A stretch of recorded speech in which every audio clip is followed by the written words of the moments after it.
버가모 교회에게 주님이 어떻게 나타났어요? 좌우에 날선 검을 가진 분이라고 나타나셨어요. 좌우에 날선 검을 가진 분. 이게 무슨 말이에요? 공의와 권위를 가진 심판주로서의 예수 그리스도를 강조하신 것입니다. 주님은 버가모 성도들에게 발람의 교훈과 니골라당의 교훈을 쫓는 자들이 회개하지 않을 경우 그들에게 속히 임하셔서 당신의 입의 검으로 그들과 싸우실 것이라고 경고하시고 있는 것입니다. 주님은요, 칼이 아니에요. 말씀의 칼, 성령의 검으로 예리한 하나님의 말씀으로 싸우시겠다는 거예요. 주님의 말씀은 그 어느 것보다 예리하여서 이 말씀에, 여러분 말씀이 얼마나 무서운 줄 아세요? 말씀에 꼬꾸라져야 됩니다.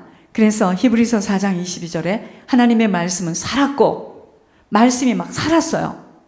운동력이 있어서 좌우의 날선 어떤 검보다도 예리해서 이 말씀이 들어가면 혼과 영과 관절, 골수를 찔러 쪼개기까지 하며 마음과 생각의 뜻을 감찰하시나니, 말씀을 듣다가 막 통에 자복하고 말씀을 듣다가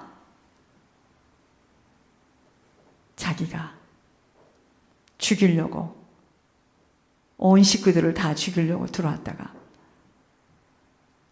생명의 빛이 비춰져 가지고 천사가 내려와서 막 그에게 말하니까 막 자기가 혼자 자백하고, 예수님의 입에서 나오는 모든 말씀은 인간의 부패한 마음을 해부하고 충성되지 못한 신앙인과 불신자들을 물리칩니다. 그 말씀과 성령의 칼은 교회를 보호하세요. 성도들을 인도하시며, 그 칼은 어떤 칼이에요? 사랑의 칼이고 공의의 칼입니다. 사람이 망하고 흥하는 것은 다른 기준이 아니에요. 말씀의 칼로 심령이 도려내지지 못하여서 마음대로 살아가며 사단에게 끌려가기에 결국은 말씀 놓친 자들은 망하게 되어 있습니다. 말씀을 놓치죠? 결국 이 땅에서도 망해요. 망합니다. 최고의 축복은 말씀이 들려지고 그 말씀을 붙들며 말씀대로 순종할 수 있는 심령이에요. 여러분, 사단은 여러분 다른 거 아니에요. 말씀 뺏는 거예요. 사단이 하는 일은 말씀을 뺏는데, 보여지고 만져지는 육신의 것들을 끊임없이 보여주면서 말씀 못 듣게 하고 말씀 빼앗는 것이에요. 싸움은 이 싸움입니다.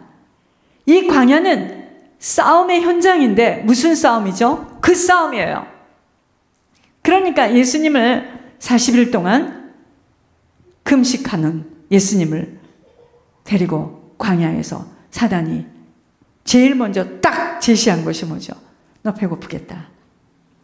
이 돌 가지고 떡 좀 만들어봐. 여러분, 우리의 싸움은요, 떡이 없음도 아니야. 우리의 싸움은요, 자존심의 싸움도 아닙니다. 말씀을 놓치면은요, 자연히 세상이 뚜렷하게 보입니다. 막 걱정, 염려, 근심 막 흔들려요. 자, 싸움은 이 싸움이에요. 여러분, 말씀은 영혼이 있는 자라면, 짐승은 말씀 안 들어도 돼. 영혼이 있는 사람은, 말씀이 있는 자라면 필요한 생수가, 말씀은 영혼이 있는 자라면 그 생수가 말씀이에요. 물 안 마시면 어떻게 살아? 죽잖아, 우리가요. 생수를 마시지 못하니 다 갈라지는 거예요. 말씀 듣지 못하면 다 갈라져요. 목사님, 교회 다니는데요. 그런데 보세요. 사람들이 보통 교회를 갈 때 어떻게 가죠? 소리로 듣고 와요.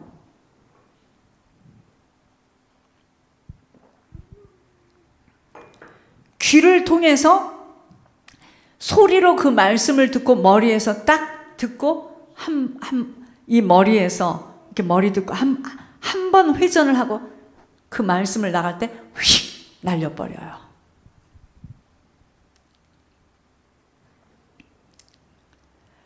싸움은 이 싸움입니다. 말씀은 영혼이 있는 자라면 필요한 생수가 말씀이에요. 생수를 마시지 못하니 다 갈라지는 거예요. 정신이 갈라진 걸 보고 정신병 걸렸다 그럽니다. 우울증. 마음이 갈라지니 치매가 와서 아무데나 바르고 알아보지도 못하는 거 마음을 뺏겼어요, 사단에게. 사단이 왔다 갔다 혼란스럽도록 만드니까 분열증으로 하나를 끝까지 생각하지 못해요. 정리정돈도 안 되어지면서 기억이 끊어지는 것, 분열 증세입니다. 영혼이 생수로 채워지지 못한 물이 없는 논바닥이 갈라지는 것처럼 지금 사람들이 제정신을 가질 수 없을 만큼 말씀 먹지 못한 자들, 그래서 시간이 지나면 이게 다, 이 선이 다 끊어지는 거예요. 기억을 잃어버리는 거야. 일단 기억이 자꾸 희미해지는 것, 영혼의 생수가 모자라는 순서입니다. 주님은 우리들의 겉사람은 후퇴하나 생수가 넘칠 때 속사람은 강건케 되어져서 기억이 날로 날로 새롭게 되어진다고 하였습니다. 그러므로 육신의 시간은 다른 것보다도 말씀의 생수를 자꾸 영혼에 부어지지 못하는 만큼은 육신이 쇠하해질수록 이게 드러나요. 이 속의 상태가 드러납니다. 그러니까 이해하기 어려운 사람으로 변하게 되어지는 거예요. 젊었을 때는 이게 육신이 강하니까 이게 포장이 돼서 이게 잘 안 드러나다가 이제 육신이 쇠해지니까 이게 이제 본격적으로 드러나는데 결국은요, 육신이 있는 동안에는 이 싸움이에요. 말씀을 먹고 그 말씀을 신뢰하며 그 말씀에 투자하며 살아갈 것인가, 아니면 보이는 육신의 것이 사실임을 알고 늘 육신의 것 단도리하고 채우고 투자하며 살아갈 것인가의 싸움입니다. 자, 이 싸움을 치열하게 잘 치르는 순서대로 상급이 있다는 거예요. 지금 이 싸움을 못하는 거예요, 전부 다. 승리하는 자들에게 뭘 주겠다고요? 감추었던 만나를 주고 흰 돌을 주시겠다고 약속하셨습니다. 만나? 생각나지 않으세요? 이 감추었던 만나는 모세가 언약궤 안에 감추었던 만나를 회상케 하죠. 출애굽기 16장 33절에 모세가 아론에게 이르되 항아리를 가져다가 그 속에 만나 한 오매를 담아 여호와 앞에 두어 너희 대대로 간수하라. 자, 모세의 만나 단지는, 모세의 만나를 담은 그 항아리는 이스라엘 백성에게 광야에서 하나님의 은혜와 하나님이 모든 것을 다 책임지는 하나님은 신실하신 분이야, 이것을 기억하도록 만드는 거예요. 그림자입니다. 본문에서도 유사하게 적용할 수 있다고 생각합니다. 시편 78편 24절에 그들에게 만나를 비같이 내려 먹이시며 하늘 양식을 그들에게 주셨나니. 여러분, 이 만나는 누구에게 주느냐면요, 잘 들으시기 바랍니다. 세상 신, 귀신이 유혹하는 세상을 따라 살지 않고 오직 하늘나라 천국을 소망하며 주님 한 분으로 붙들려 살겠다고 신앙의 절개를 지키는 자에게는 주님께서 그의 나라에서 영원한 생명의 대잔치를 베풀고 거기에서 만나를 주실 것입니다. 자, 한편 흰 돌은 이중적인 의미를 지닙니다. 여러분, 승리하는 자에게 흰 돌을 주겠다고 했는데, 자, 이 싸움에서 승리하는 자에게 흰 돌을 주겠대요. 한 사람은 만나를 주겠대요. 이게 무슨 말이에요? 승리하는 자에게는 만나를 주겠다는 이야기는 무슨 말이에요? 하나님께서 계속 저에게 부딪힌 건 뭐냐? 천국의 그 잔치에 네가 참여하는 것뿐만 아니라 너의 남은 인생은 내가 다 공급하고 내가 네 인생을 살겠다는 거예요. 그것으로 계속 그 사람에게, 그 영적 싸움에서 승리하는 자에게, 어떤 영적 싸움? 내가 지금 보여지는 세상이 이게 맞는 말인가? 이 환경이 맞는 말이야? 아니면 하나님이 나에게 말씀하신 이 말씀에서 말하는 이 말씀이 만나. 지금 그 사이에 있잖아요. 저희가 항상 그 사이에 있잖아요. 그런데 환경을 바라보면 큰일 났네. 어떻게 살아야 되지? 아이고, 이번 주에도 쇼를 했습니다. 이걸 어떻게 앞으로 계속 할 거지? 제정신으로 못 살아요. 빨리 방언 기도라도 하고 뭔가 하여튼 여러분들은 저를 통해서 말씀을 받죠. 나는 어쩌겠습니까? 거기다 뭐 조용히나 계시면 좋은데 여기서 터져 저기서 터져. 여러분, 이게요, 하늘의 만나가 뭐냐면 다른 얘기 없어요. 이런 이야기입니다. 오직 천국을 생각하고 내가 천국에 그날 갔을 때 하나님과 가까운 곳에서 먹고 마시며 그 축제에 참석하며 내 인생은 하나님이 공급하시는 곳으로 사는구나. 한 영혼이라도 천국 가야 된다. 이런 자에게는 하나님께서 계속 공급하시면서 약속을 떨어뜨리시고 그 약속이 더 크게 붙들린다 이 말이에요. 그게 만나야. 그런데 그거보다는 내 환경, 내 위치, 내 실수한 거, 내 잘못한 거, 내 지금 형편을 생각하니만 앞이 깜깜해요. 만나를 못 받으신 거예요. 그런 자에게는 만나가 떨어질 수가 없죠. 자, 흰 돌은 뭐냐?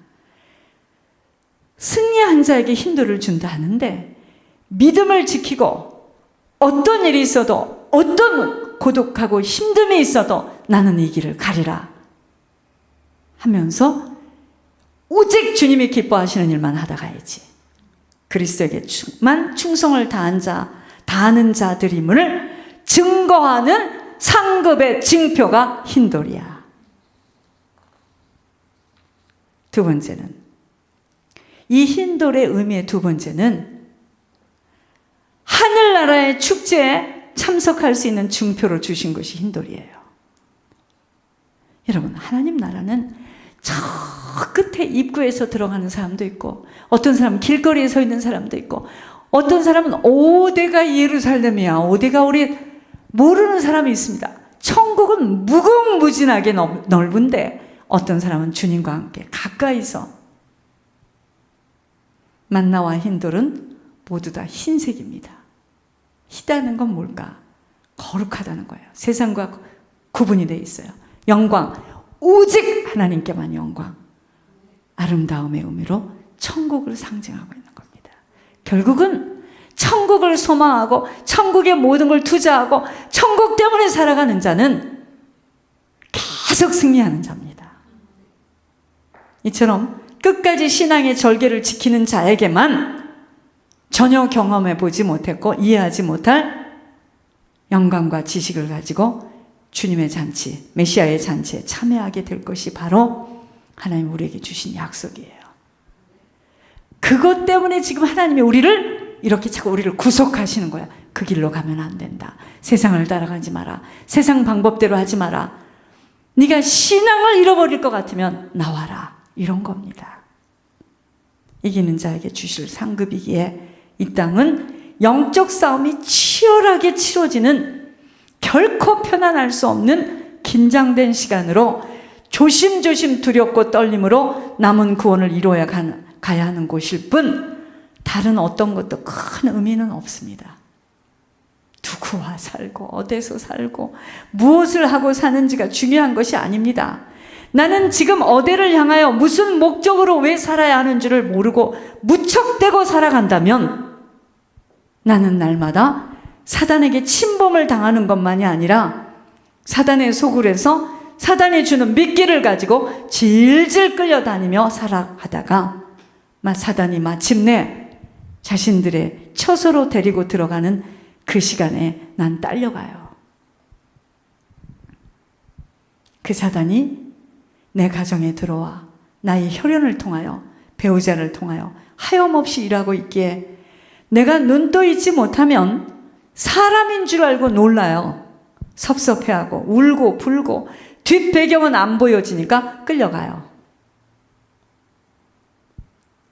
기다릴 수 없음이 아닌 그 가정의 엄청난 사단의 배경 속에서 동안 자신들이 사단에게 휘둘려 죽을 지경인데도 보지 못하는 만큼은 사람인 줄 알고 울고 화내고 아우성을 치지만, 보이는 것은 사람이지만 배경은 모두 다 사단이에요. 아니면 하나님입니다.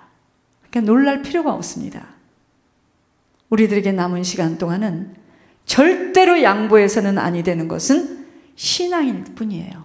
여러분, 우리가 사는 날 동안에 절대로 침범할 수 없는 것, 신앙만큼은 양보하면 안 됩니다. 다른 것은 다 뺏기고 주고 포기하고, 그렇다면 우리에게 갈등은 일어날 이유가 없죠. 모든 것을 다 빼앗겨도 생명만은 빼앗길 수 없다는 각오는 사단과의 싸움에서의 필수입니다.